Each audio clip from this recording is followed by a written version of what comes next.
O cientista louco Vitor queria ressuscitar um sapo morto.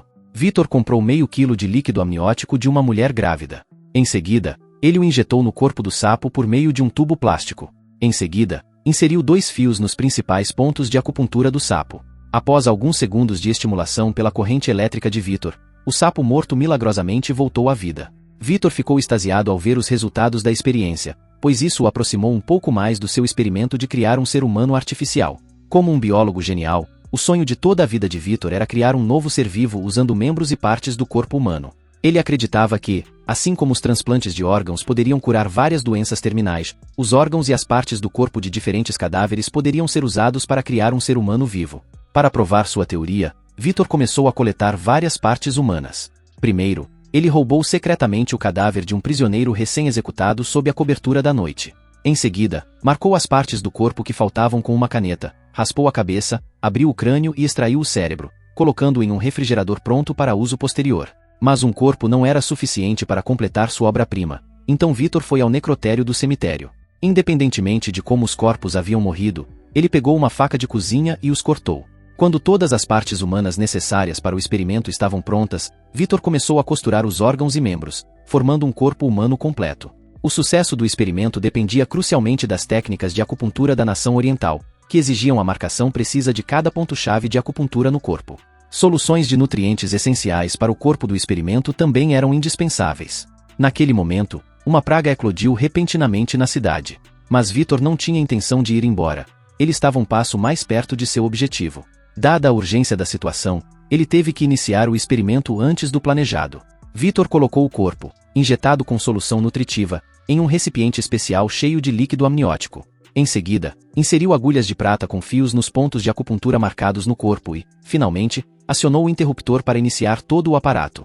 Para garantir energia suficiente, Vitor também preparou um grande número de enguias elétricas. Quando as enguias elétricas entraram no container e começaram a liberar eletricidade, era hora de testemunhar um milagre. Quando viu o corpo experimental abrir os olhos lentamente, Vitor percebeu que seu experimento havia sido bem-sucedido.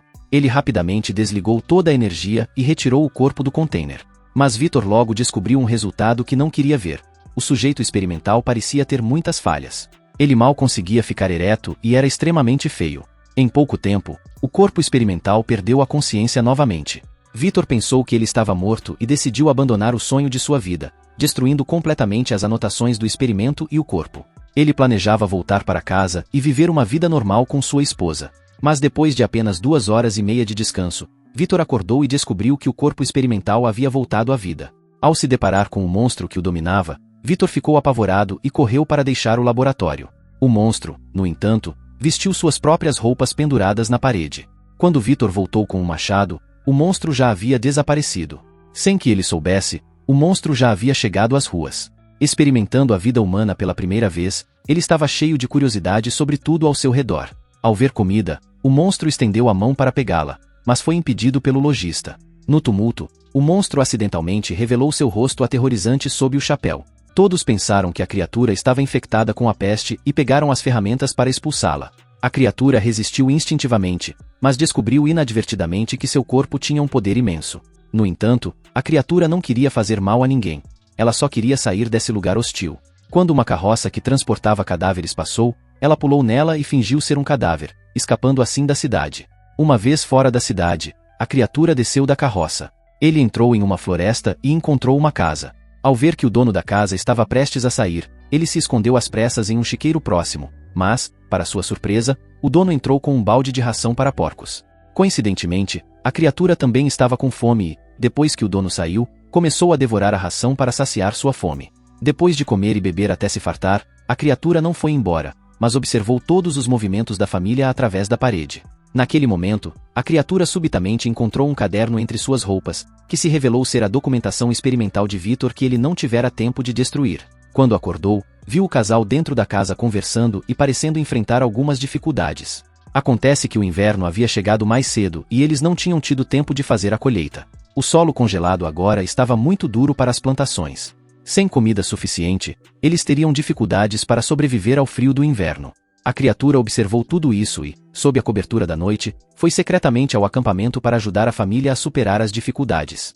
Na manhã seguinte, a família ficou maravilhada com essa visão, pensando que os elfos da floresta os haviam ajudado.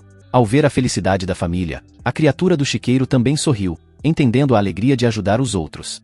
Nos dias seguintes, a criatura observou silenciosamente suas vidas através da parede todos os dias. Ao observar as crianças, ele também aprendeu uma linguagem e uma escrita simples.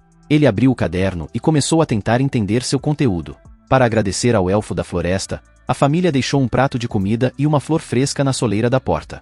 Foi a primeira vez que a criatura sentiu o calor dos outros, mas essa vida aconchegante não durou muito. A chegada do proprietário sem ser convidado quebrou a paz, pois a família não havia pago o aluguel em dia, mas a maneira como o proprietário cobrou o aluguel foi bastante extrema. Sem dizer uma palavra, o proprietário deu uma rasteira no avô cego e bateu em suas costas com uma vara. Ao ver isso, a criatura deu uma dura lição no senhorio, fazendo com que ele fugisse em pânico. O casal, que estava trabalhando não muito longe, também ouviu o barulho e correu para sua casa. Para agradecer a criatura por tê-lo salvado, o avô o convidou para entrar em casa. Embora fosse cego, ele sabia que era a criatura que os havia ajudado secretamente. O avô não entendia por que uma pessoa tão bondosa havia se escondido. Diante das perguntas do avô, a criatura teve que contar a verdade. Ele disse que tinha uma aparência muito feia e que todos tinham medo dele. O avô estendeu lentamente a mão esquerda e tocou gentilmente o rosto da criatura, compreendendo aproximadamente sua aparência. Inesperadamente, naquele momento, a família desavisada voltou para casa. Sem dizer uma palavra, o filho bateu furiosamente em criatura e o expulsou sem coração. Mal sentindo um pouco de calor, criatura sentou-se embaixo de uma árvore e chorou amargamente. Esse era de fato um mundo que julgava pelas aparências. Mas criatura não queria ir embora assim. Para provar que era o elfo, criatura pegou a flor que haviam lhe dado e voltou. Mas quando chegou à porta, descobriu que o quarto já estava vazio. A família havia decidido se afastar dele. Ele abriu o caderno e descobriu, pelo conteúdo, que ele era apenas o produto de um experimento. Ele também descobriu que a pessoa que o havia criado era Vitor. Ele odiava Vitor por tê-lo criado. Ele incendiou o local que antes lhe dava calor e se preparou para se vingar de Vitor. Enquanto isso, Vitor vivia feliz com sua família, completamente inconsciente do perigo iminente. O irmão de Vitor, William, foi brincar na floresta como de costume, mas dessa vez ele não voltou. A criatura encontrou o local graças ao endereço no caderno e sequestrou o irmão de Vitor, William. A família, ao perceber que William estava desaparecido, começou a procurar por toda parte. A empregada Justine, procurando sozinha, encontrou uma casa, mas foi nocauteada pela criatura que estava escondida lá. A criatura então colocou os pertences de William sobre Justine. Quando os outros encontraram William, ele já havia sido brutalmente assassinado pela criatura. Mas a polícia acreditou erroneamente que Justine era assassina e imediatamente a condenou à execução. Naquela noite, a criatura finalmente apareceu e encontrou Vitor, combinando um lugar para se encontrarem. Vitor, que nunca havia acreditado que Justine havia matado William, finalmente entendeu tudo quando viu sua cobaia. Na manhã seguinte, Vitor se armou e partiu sozinho para o local do encontro. Ele atravessou montanhas nevadas e escalou paredes de gelo, chegando finalmente ao local combinado. Ele ficou surpreso ao descobrir que a criatura que ele havia descartado como um experimento fracassado agora havia aprendido a falar e a sentir emoções. A criatura admitiu que foi ela quem matou William, explicando que havia feito isso para se vingar de Vitor. A criatura acusa Vitor de não merecer lhe dar a vida e de tê-lo abandonado, transformando-o em um monstro detestado por todos. Nesse momento, Vitor parece se dar conta de seu erro. Ele nunca havia previsto que seu experimento levaria a consequências tão terríveis. Entretanto, a criatura prometeu a Vitor que, se ele pudesse criar uma mulher idêntica a ele a levaria para o norte e desapareceria para sempre. Vitor aceitou sem hesitar. Assim que voltou para casa, ele começou a preparar os instrumentos para o experimento. Mas a criatura, que o estava seguindo de perto, retirou o corpo de Justine do cemitério, querendo que Vitor a reanimasse. Vitor se recusa, pois não quer prejudicar a inocente Justine, que já está morta. Entretanto, sob as ameaças da criatura, Vitor teve de fingir que obedecia. Quando a criatura foi embora, Vitor, buscando eliminar ameaças futuras, reuniu sua família para planejar a morte da criatura. Sem que ele soubesse, a criatura havia descoberto seu plano. Em uma noite de chuva torrencial, enquanto Vitor não estava em casa, a criatura entrou sorrateiramente no quarto da esposa de Vitor, Elizabeth. Vitor percebeu que algo estava errado quando viu a janela aberta. Correndo para o quarto, ele chegou bem a tempo de ver a criatura perfurando o peito de Elizabeth e arrancando seu coração. Os outros abriram fogo, mas a criatura escapou pela janela. Vitor não queria aceitar o fato de que sua amada estava morta. Ele rapidamente levou Elizabeth para o laboratório e se preparou para usar o corpo de Justine para realizar experimentos de ressurreição imediata. Quando tudo estava pronto, ele colocou o corpo de Elizabeth no container.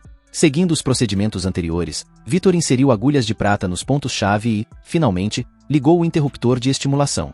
Em pouco tempo, Elizabeth voltou à vida. Entretanto, assim como no primeiro experimento, ela se transformou em um monstro horrendo.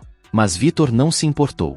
Ele abraçou Elizabeth com alegria e começou a dançar. Naquele momento, a criatura também chegou ao laboratório. Ao ver a mulher idêntica a ele, ficou muito feliz. No entanto, Vitor declarou que Elizabeth era dele. No entanto, inesperadamente, ao chamado da criatura, Elizabeth se aproximou lentamente da criatura. Ele permaneceu indiferente aos apelos de Vitor. Elizabeth tocou o belo rosto da criatura e depois olhou para seu próprio corpo mutilado. Não querendo aceitar seu estado atual, sem hesitar ela pegou uma lamparina a óleo e decidiu se autoimolar. Envolvida em chamas, Elizabeth saiu correndo do laboratório, ateando fogo na mansão de Vitor. Por fim, ela caiu do alto e foi reduzida a cinzas. Vitor pagou caro por seu experimento e perdeu tudo o que tinha. A criatura também decidiu abandonar a sociedade humana, preparando-se para fugir para o norte e viver uma vida pacífica. Mas Vitor estava determinado a não abandonar o monstro que havia criado. Quando estava prestes a entrar em colapso, Vitor encontrou um navio mercante encalhado. Embora o cargueiro o tenha salvado bem a tempo, Vitor ainda pegou um forte resfriado. Em seus últimos momentos, ele contou ao capitão a história de como havia criado o monstro. Inesperadamente, após a morte de Vitor, a criatura também embarcou silenciosamente no navio. Ele se sentou ao lado do cadáver de Vitor, segurando o caderno em sua mão, e derramou lágrimas. No início, o capitão não acreditou na história de Vitor, mas o homem estranho à sua frente o fez reconsiderar. Na realidade, a criatura não era inerentemente má. Suas experiências o haviam transformado no que ele era. Agora que Vitor estava morto, a criatura havia perdido sua única razão de viver. Após uma simples oração, a criatura finalmente decidiu deixar este mundo com seu criador, Vitor. Se você gostou deste vídeo, deixe um like e inscreva-se. Obrigado por assistir.